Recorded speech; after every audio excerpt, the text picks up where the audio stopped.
What's going on, everybody? David here. Today we're going to talk about Lyft and Doordash with the Chase Sapphire Reserve, and we're going to see if it makes sense. But first off, on this channel, we talk about inspiring people to travel more using points. If that sounds like something interesting to you, please hit that subscribe button. Don't forget to hit the little bell notification so you can get future updates on my videos. All right, so I know there's been a lot of talk about the Chase Sapphire Reserve, and I'm still going to do a few more videos about it because I think the card still has value, and I want to talk about specifically Lyft and Doordash, and I'm talking about my spending habits and why I think it still makes sense, and I'm going to show you guys how much value that I think I can get out of this card for the first year and then the years after that. So let's go ahead and take a look. So the first thing I want to look at is Lyft. So we'll look at Lyft first. Now Lyft, you get Lyft Pink, right? So you'll get 15% off of your ride. Now, I've used Lyft before, but I primarily use Uber. So I am going to have to make a change now and use Lyft all the time and not use Uber. That way I can really maximize when it comes to these benefits. So with Lyft Pink, you get that 15%. So I usually spend about $100 3 times per year. So if I'm traveling 3 to 4 times per year, but we're going to go on at the very low end. So let's say I travel 3 times per year. It's usually $50 for me to get to the airport and then $50 on the way back. That's on average. Now it depends on when I come back because I usually fly out of Los Angeles. And if it's during peak times, I might, my last trip back, from Los Angeles to Orange County, it cost me about $100. It was like $97. That was one way. So it depends on when you fly back in.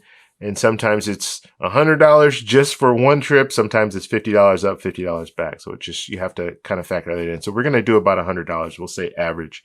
So $100 each trip, 3 trips per year. So that's $300. So if we're looking at 15% off of $300, we're looking at about $45 savings. So if I go with Uber, I'm not going to get that same savings. So I am going to count that in the plus category. So we have $45 right there. So looking at that same $300, I'm going to look at the earn possibility. So I'm getting 10 points for every dollar spent. And so that's 3,000 points. And at the very lowest, I'll get $30. So that's $30 value. I can get a lot more.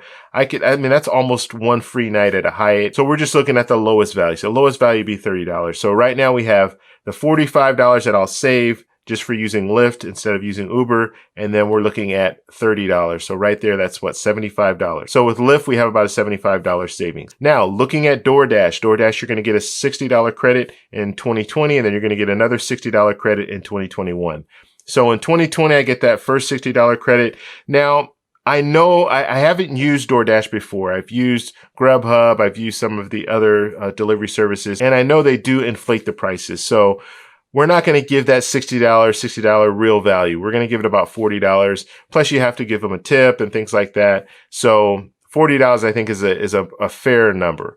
So we have $40 there. We have $75 with Lyft. Now this is for the first year. So we're not talking about the years to follow. We're talking about the first year because Lyft, you're only getting Lyft for 1 year, the Lyft Pink. So $75 plus $40, so we're looking at $115. Now we know that they raised that annual fee from $450 to $550. So that I'm getting more than $100 value, $115 value for that first year.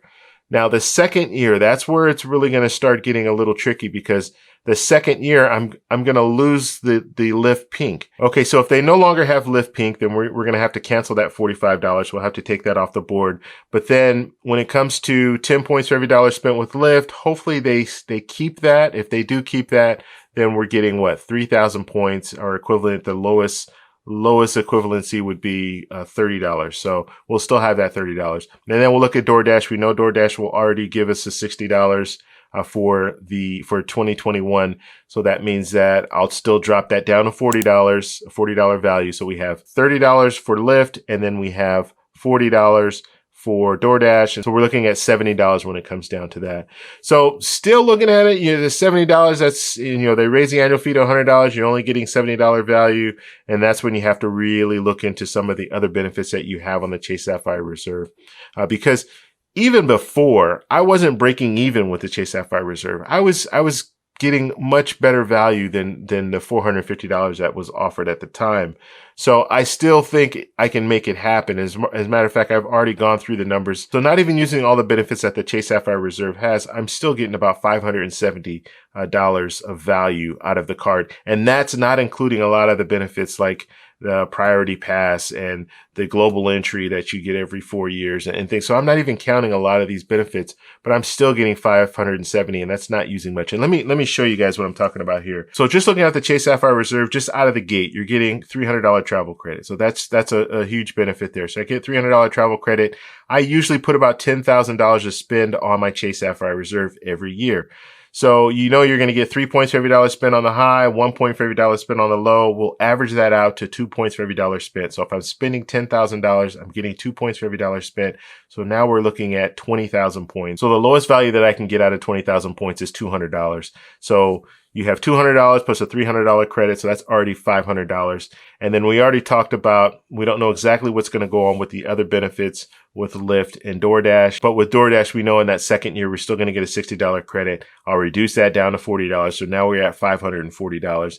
And then with Lyft, we'll have to see what they do with that. But if I'm still getting 10 points for every dollar spent on Lyft purchases and I spend $300 per year, then we're looking at another $30 there. So that's 570. So that's worst case scenario. And like I said, there are a lot of things that I'm not factoring in that the Chase Sapphire Reserve offers. So there are a lot of different benefits, the restaurant credits that you get with Priority Pass. I'm not even factoring that in.